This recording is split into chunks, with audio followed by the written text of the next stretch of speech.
Hi there everyone, it is currently the 19th of June 2012 and out here in Japan we are about to have a very long day here as Typhoon Guchol continues to push onshore right around the Shikoku and the Kii Peninsula here, already seeing very heavy rains, and actually we'll get to that in a second, but also looking at Tropical Storm Talim here. Do know that Signal Force 3 has been issued across much of Hong Kong, and also a lot of that precipitation at least is remaining just offshore, but expect that to change as it does push off here towards the northeast. Taiwan, you should be seeing an increase in rainfall at that time as that system continues to push in that direction. But first, Typhoon Guchol. And if we zoom in on the satellite imagery here, you can see that it actually still has some very decent banding going around this storm system. Coming in from the southeast is still pulling moisture in out of the tropics here. But on the flip side, though, there is still a lot of dry air inflow coming in out of the westerlies here. It also is starting to get hit by some very intense vertical wind shear. That's why it's starting to look more and more extratropical, but still actually holding a lot of its tropical characteristics here. You do have to remember the Kuroshio current, very similar to the Gulf Stream back in the States, runs right along just right in here, so still has relatively warmer sea surface temperatures under it, but also it is still getting a lot of that moist air inflow coming in from the south here. But really what the big impact has been so far today, and it's going to be continuing to be the problem throughout the remainder of the day, is these outer rain bands right in here. Already seeing a lot of these move onshore, and these have been bringing some intense rainfall, talking about over 50 millimeters an hour in some locations. And if I actually look at this map from the Japan Meteorological Agency here, just showing right around the Kii Peninsula down towards Shikoku, and then let's go back at least the past several hours here. You can see actually some of these areas kicking upwards about 30 millimeters. I did see a report right about a 400 Japan Standard Time right around here. Look at this, 44 millimeters over Shikoku. Some just off the map here down towards the left. We're topping 54 millimeters an hour, as you can see right in here. So intense, short time, heavy rain coming onshore with these rain bands. And also, we saw this last year with Typhoon Talas. You have to remember, these are all mountains right in here, and that's why some of these areas you're seeing that intense, heavy rainfall. You have those bands pushing onshore.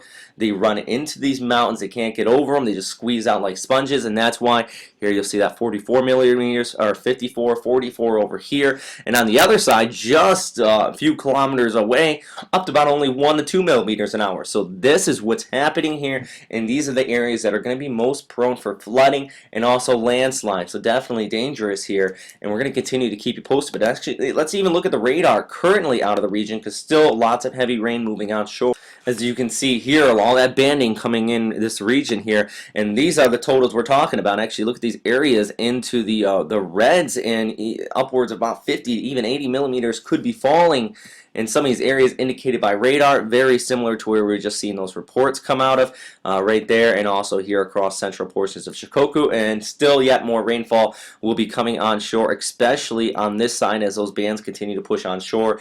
Moisture is going to continue to pile up, and actually down here just on the bottom part of the screen you can start to see the outer portions of the remnants of the eye wall there. So that's where you're going to be seeing also these max intense winds upwards of 100 kilometers per hour could be occurring in some locations, even higher than that. Definitely typhoon strength winds could possibly occurring as the storm continues to move on.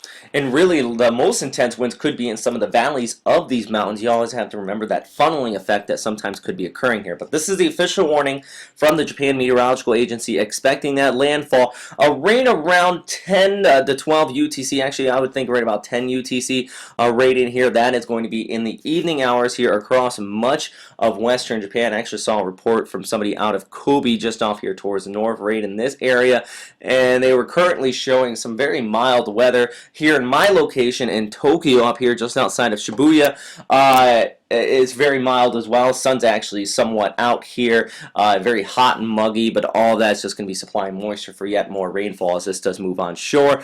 Once again, though, right in the evening time, and I do expect this heaviest rain bands to be right in this area by the evening time. You have to remember that cyclonic circulation we have been stressing here, and also the waves are going to be very intense. You don't want to venture out to the coastlines here. Up to 10 meters high waves could be occurring in those coastal surges. Now, surge here, at least in Japan, not as bad as we would say in the Gulf states over by Bangladesh, basically because the very steep continental shelf just off the coast of Japan here. So storm surge is not as intense. Really, I think the main threat coming from the system at this time is going to be that heavy rain that we've been talking about. But if there was good news, I think at this time it would be that the storm is moving forward at 50 kilometers per hour. So it is moving very, very quickly off here towards the north, eventually going to get disrupted over the Japanese Alps. I do think some short-time heavy rain could be occurring in the Kanto area, but most of it's going to be concentrated down here towards the western portions of Japan.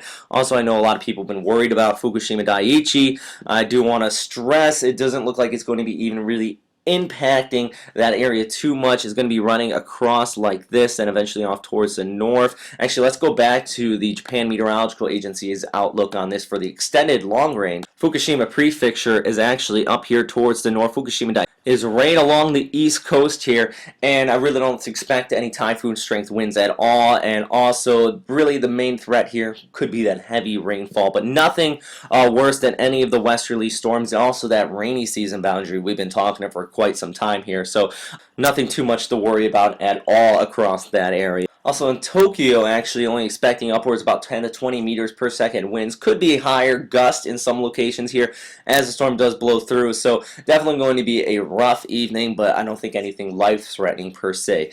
But as the storm does follow this overall background flow, you can see right in here, it's going to be running into this ridge out here towards the east, this high pressure, and that's going to turn it sharply there towards the east, basically around northern Honshu, extending up there towards Hokkaido. By this time, though, it's going to be extratropical, nothing of its former self, really more of a westerly extratropical system as it continues to follow that. But this whole banding here, when we've been talking about that rainy season stationary boundary, what's kind of left of it right now, well, this is also going to be working on Tropical Storm Talim here as that starts to push off there towards the east, running over Taiwan, following that background flow. Right now, most of the convection note is remaining down here towards the south. Actually, widespread reports of heavy rainfall across northern Luzon yesterday as this banding continues to push onshore from this tropical storm. And even up towards Taiwan, where you have a lot of heavy rainfall pushing onshore along the western portions of the country here. I do think that there is going to be the risk of some flooding right around this area. You do see these mountain ranges in the center. A lot of that could be building up here and here. Also, lots of heavy rainfall out here towards the east. That's all due to that boundary, the southwest monsoon continuing to kick in, enhancing this tropical system as well. So lots going on, very dynamical system.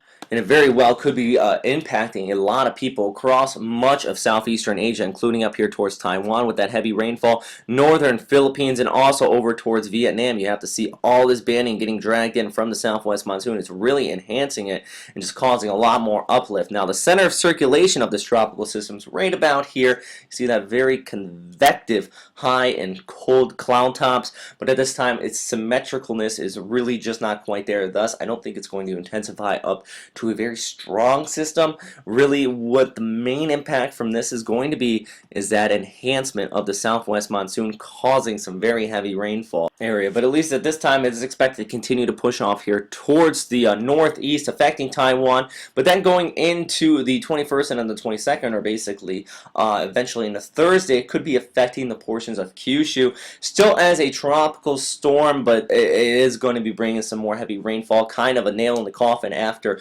Guchol just made landfall, bringing an intense amount of rainfall out here. So really just enhancing that southwest monsoon, running along that rainy season boundary. So this is just going to be another heavy shot of rainfall across much of Taiwan and then up towards Japan. So really going to be an interesting week as we continue to watch both of these tropical systems. But that is all for right now, everybody. Thanks again for watching here at WesternPacificWeather.com, especially if you watched the entire video. And if you enjoyed it, please hit the like button. It really does help us out a lot, or you can share this video out. Getting this information out there is really kind of our keen purpose, and hopefully this does help some people out. But thanks again for watching.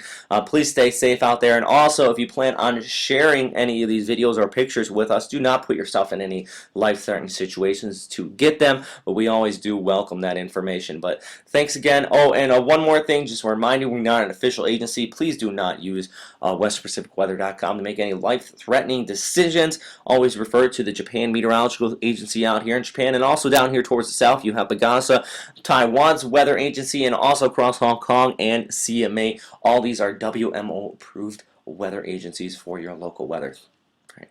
Have a great day.